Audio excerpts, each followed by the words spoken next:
white people, do not ever tell a black person how to feel about a police officer being sentenced. Don't tell a black person how to feel about police brutality. Don't tell a black person how to feel about racism, because you don't experience it. And you will never have to experience it. And I'm grateful that you wouldn't have to experience it.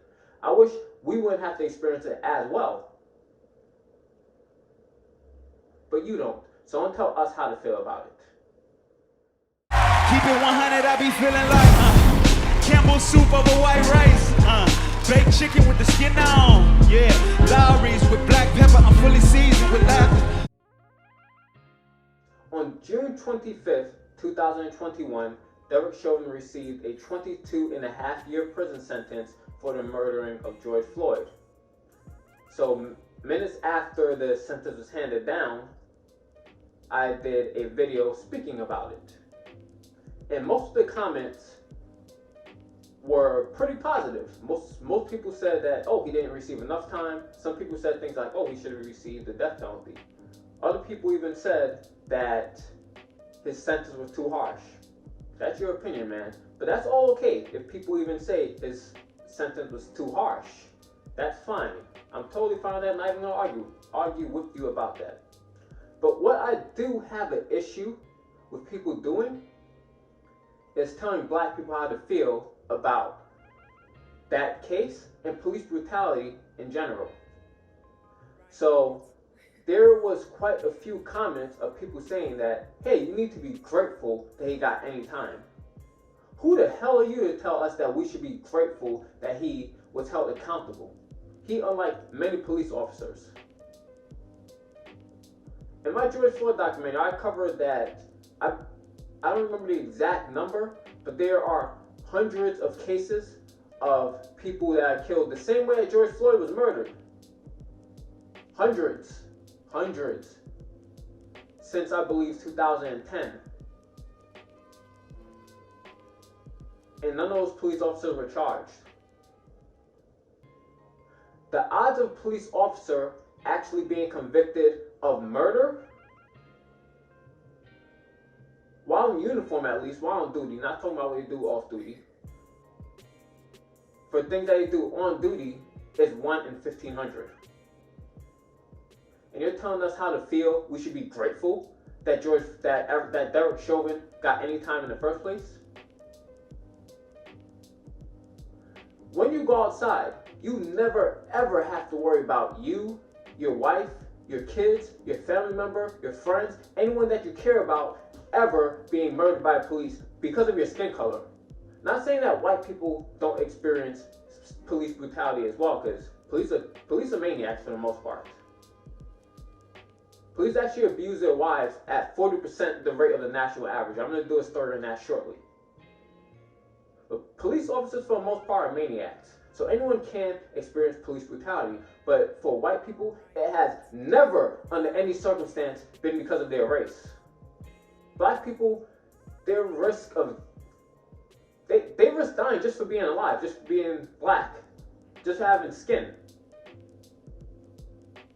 That has never happened to any white person in the history of the world. But black people gotta deal with that every single day. You know, I first realized what it was like to be black in America in 2006, when Sean Bell got murdered. I remember watching the story on the news, and I remember he was like coming home from a bachelor party or something. He was a 23-year-old dude about to get married, and police officers just shot him 50 times while he was pulling away. It was mistaken identity. And even if they got the right person, why are you shooting up anyone? Why are you shooting anyone in the car 50 times? 50 times. Why are you shooting at people in the car? There could have been kids in that car. What the hell is wrong with you? And those police officers didn't go to jail, by the way. And then I remember when I was 9 years old. I think when Sean Bell got murdered, I was 6 at the time. But when I was 9 years old, I remember walking home from school. I was walking past the library. And there was these two teenage kids walking home, presumably walking home. I don't know where they're going. But police officers pulled up right on on the sidewalk about a foot away from hitting me, and they jumped out of the car and started beating up these teenagers. They threw them against the wall, started punching them, kicking them, stomping them. They didn't even say a word, just jumped out of the car and started beating the hell out of these kids. And I was terrified. I made sure that I rushed home. This is in New York, the supposedly liberal New York City that's not racist, because it's run by Democrats. Listen, not to burst your bubble, but Democrats and Republicans both are very racist. You're not less racist because you have a D by your name compared to R. What the hell is wrong with you for thinking that? In Manhattan, black people are stopped and frisked at 11 times the rate of white people, while white people more often were found with something on them. That was during the height of stop and frisk. And then a lot of people love our mayor who implemented that, Mike Bloomberg, when he ran in a Democratic primary. So many people told me how good he was. He is terrible. And stop and frisk is not an effective policy because crime continued to decrease after stop and frisk was banned, ruled unconstitutional. So why did crime continue to decrease if stop and frisk was the reason for the crime decreasing in the first place? No, you know what decreases crime? Putting resources into fighting poverty. That's how you decrease crime. Not by brutalizing black people. There are thousands of studies that show that violent crime increases when poverty increases. So if they actually cared about fighting crime, they'll fight poverty. But they don't care about that.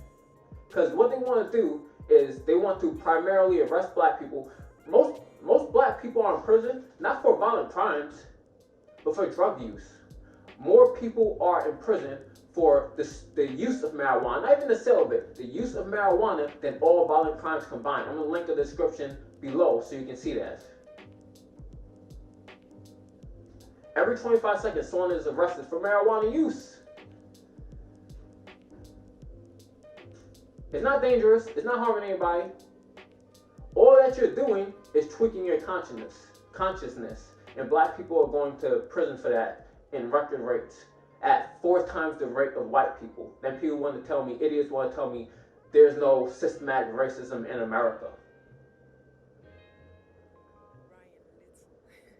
So they want to put blacks in jail, have them do free labor to help these large corporations profit more, which is slavery, part 2. It's not my opinion, that's literal. It's written into the 13th Amendment. Check it out.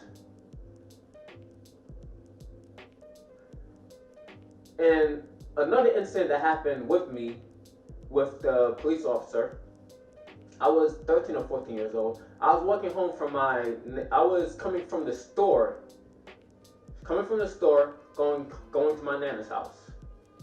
And police officers just pulled up in a black van. They weren't even wearing uniform. They pulled up in a black van and jumped out and pulled guns on me. Put a gun to my face. They came to check to see if I had drugs on me. And I didn't. They walked away disappointed. And I was so terrified at that moment. I was getting ready to run because I didn't know who they were. I obviously didn't know they were law enforcement because they weren't even wearing uniforms. And I was getting ready to run. But I froze. If I did not freeze, I would not be alive today. It was 2 white officers and 1 black officer. So people thinking just because you have black officers is going to make a difference. The black officer pulled his gun too. All 3 of those police officers pulled their gun, ready to kill me. A 13, 14-year-old kid going home. And then the final interaction that I had with police was I was playing basketball at a park. And police officers came in like gangbusters saying, everybody out of the park, everybody out of the park. So I'm about to get out of the park, but when I'm playing basketball, I like my last shot to always be a make before I leave the court. So I shot the ball 1 more time, missed it. It's going to shoot again. But then the police officer pulled the gun and said, didn't I say get the F out? So I walked up. I put my hands in the air, walked off, and left my ball on the ground. If you are a white person, you have never had to deal with any of that. You don't have to worry about being killed. your friends, families, loved ones don't have to worry about being killed because of your skin color. But if you're black, that's a reality every single day. Even if idiots like Candace Owens or Jason Whitlock don't believe so. Every police officer doesn't know Candace Owens. Now, black women are murdered at lower rates. But what about Jason Whitlock? He's a black man. Every police officer doesn't watch your stupid show. So you could be a victim one day. And I feel just as bad for you as I feel for anybody. But people like Candace Owens and Jason Whitlock is pushing this BS propaganda, knowing that they could become a victim. So back to what I was saying before, white people, dear white people, do not ever tell a black person how to feel about a police officer being sentenced. Don't tell a black person how to feel about police brutality. Don't tell a black person how to feel about racism, because you don't experience it. And you would never have to experience it. And I'm grateful that you wouldn't have to experience it. I wish we wouldn't have to experience it as well. But you don't. So don't tell us how to feel about it. So all my interactions that I've had with police, that I don't know, because I know a few police officers. Some of my friends have gone to become police. Some people that coached me were also police officers. So, of the interactions I've had with police officers that I don't know, I had the 3 incidents that I mentioned. Oh, and then one time I lived in the Bronx for a hot second. Someone tried to break into our house. My mom called the police, and the police officers came. The people tried to break into our house, ran on top of the roof. The police officers, they shined their flashlight on top of the roof from the bottom, showing their flashlight, and they said, "We're not going up there. If they try to come back, call us, but we're not going up there." That's not necessarily a super negative interaction, but that's certainly not positive. And last year, or 2 years ago rather, it was probably 2 years ago, before COVID started, I was visiting my mom, and she wasn't home at the time, so I just came in the apartment. I was chilling inside, and while I was inside, I was hearing noise and the noises coming from the kitchen, so I went to go check it out. A dude tried to break into our house, so I went to go handle that myself. And after I called my mom and told her about it, and my stepfather was there with her, he asked me, "Why didn't you call the police?" And that actually puzzled me that he asked that question, because one, I'm not even going into that, but it puzzled me that he asked that question, because why would I call the police? First of all, my mom lives in a white neighborhood. She is not literally, there's now another black person on the block, or a block down. But on this block, she's literally, her and my siblings were literally the only black family on the block. And then 2 blocks down there's one other black family. That's it. She lives in a predominantly white neighborhood. I called the cops. They could mistake me for the person that's trying to break into the house, and I get shot and killed for protecting where my mom lives. So of course I want to call the cops. I've been in crazy situations where I refuse to call the cops because cops would come and make the situation worse. So, like I was saying before, of the interactions I've had with the cops, 1, 2, 3, 4.